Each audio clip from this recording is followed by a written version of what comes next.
When I arrived at Police College in 1986, my first two initials are MS, so they thought I was female. So they put me in the girls' wing with all the girls, which at the time I didn't mind. Mind you, my girlfriend did. My now wife, then girlfriend, dropped me off at Police College, but she wasn't too happy about that. I had just finished 6 years in the Army when I joined the organisation, and so in terms of discipline and spit polishing boots and all that, and drill and all that sort of thing, I guess I was the expert at that in my class. And for return of spit polishing other people's, normally other girls' boots, because I was in the girls' wing, they assisted me with study. I spent most of my general duties policing career at Belconnen. I did some time at City Station, Gungahlin in the later years, but predominantly I'm a north side Canberran, and I've always policed the north side of Canberra. It's my preference. So I actually live and police this side of town.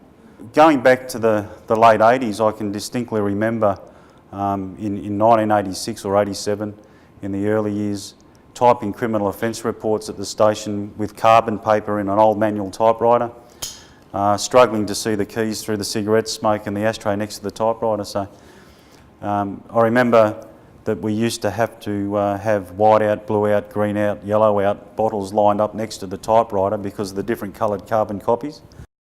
I guess there have been areas that I've worked in for a period of time, and the one that stands out to my mind is Country Town Policing, which was a project introduced in the mid-90s, where the then Chief Police Officer, Peter Dawson, was looking at putting police officers in every second or third suburb in little one-person police stations to police Canberra in that way, and only use the police stations for high response jobs. So for those urgent jobs, you'd have police and police cars. But for everything else, you'd literally have a cop walking the beat in a suburb and interacting with people that they get to know. Now, I did that as an experiment in the Ainslie-Campbell area from 94 to 96. So I was pretty much one up. I got around on a little motorbike. People used to call me PC Rowan, or Solo One back then. And you know, I got to know the area quite well and the people within that area. Technology is just mind-boggling what's occurred now. We have on-board computers in police cars. We have, well, if we start with the phone call, we have the information going into one centre.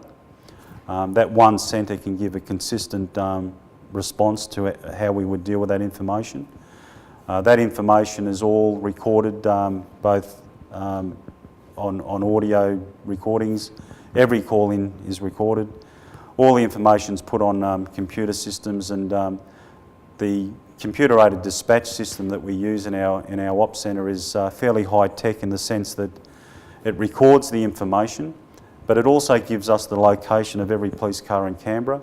Obviously, for an urgent job, we can select the closest unit or units. I guess we do it in a far more controlled way, and that's heavily supported by technology in getting there.